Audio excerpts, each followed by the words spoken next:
Welcome to the CompTIA Project Plus Prepcast by baremetalcyber.com.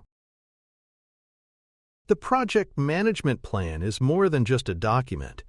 It's the central playbook for how the project will be run from start to finish. It pulls together all the separate planning elements into one integrated guide, so there's no confusion about what's been agreed upon. This plan lays out how the work will start, how it will be monitored, how it will be controlled, and how it will wrap up. It's not static either. Whenever approved changes come in, the plan evolves so it always reflects the current reality of the project. Developing the plan is a coordinated effort led by the project manager. Their job is to bring in the right voices, subject matter experts, stakeholders, and functional leads to make sure every area of the plan is complete and accurate. They're responsible for making sure it lines up with the project's objectives and that it gets formal approval before work begins. That leadership role is critical because the plan has to integrate all the different knowledge areas into a single cohesive approach. One of the first subsidiary plans inside the project management plan is the scope management plan. This explains exactly how the project scope will be defined, validated, and kept under control. It includes the process for building the work breakdown structure, how changes to scope will be handled, and who has the authority to approve them. This structure is what helps prevent scope creep and ensures the team is always working toward the agreed objectives. Next is the schedule management plan, which details how the project's schedule will be developed and maintained. It spells out which scheduling tools will be used, the units of measure for durations, and how often updates will be made. It also defines how milestones will be baselined, how buffers will be used, and the rules for reporting any delays. It's the reference point for keeping the timeline under control and tracking progress against the critical path. The cost management plan lays out how all project costs will be estimated, budgeted, and monitored. It includes the cost baseline, thresholds for acceptable variance, and how often cost reports will be generated. It defines who can approve expenses, how procurement will be coordinated, and how forecasts will be updated. This plan ties directly into the schedule, so cost tracking always matches the timing of the work. Another key component is the quality management plan. This describes the quality standards the project will follow, the testing methods that will be used, and the assurance processes to confirm the work meets expectations. It includes the specific metrics to be tracked, acceptance criteria for deliverables, and how reviews and audits will be scheduled. The goal is to make sure every output not only meets requirements, but also complies with any relevant regulations or industry standards. The resource management plan defines how the project will handle both human and physical resources. It identifies roles and reporting relationships, sets out the resource calendars, and explains the rules for allocation. It also includes onboarding procedures, training requirements, and how conflicts over resources will be handled. By aligning with procurement and scheduling, it makes sure the right people and materials are in place when they're needed. The communications management plan explains how information will flow during the project. It specifies the methods and tools to be used, how frequently updates will be shared, and who the target audiences are for different types of communication.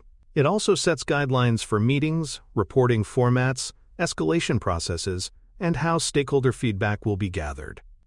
Effective communication planning reduces misunderstandings and helps keep everyone aligned. The risk management plan provides the approach for identifying, assessing, and addressing risks. It outlines the scoring criteria for evaluating risks, the strategies for responding to them, and how ownership will be assigned. It defines how the risk log will be formatted, how escalation will work, and how contingency plans will be tracked.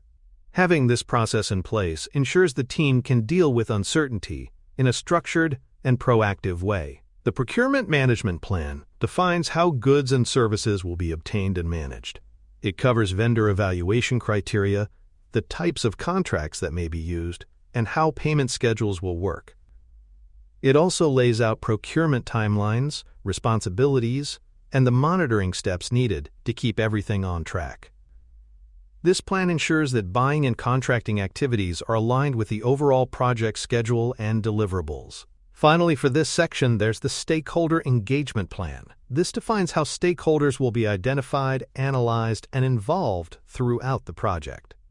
It includes their communication preferences, how their influence will be assessed, and how feedback will be incorporated. It also provides strategies for managing expectations and addressing conflicts. By aligning stakeholder interests with the project's goals, you increase support and reduce resistance during execution. The change management plan sets the rules for how changes to the project will be handled. It defines how change requests are submitted, reviewed, and approved, and it specifies which changes will require a formal change control board. It also covers how the plan's baselines will be updated and how those updates will be communicated. This is what keeps scope, cost, schedule, and quality under control when adjustments are needed. The configuration management plan is another piece that often gets overlooked, but it's essential for keeping project documents and artifacts organized. It spells out how versions will be tracked, which naming conventions will be used, and who has permission to make updates. This structure prevents confusion between draft and approved versions and ensures the project is always working from the right set of documents. It also makes audits and reviews much easier because everything is clearly labeled and stored. The requirements management plan defines how project requirements will be gathered, documented, and kept current.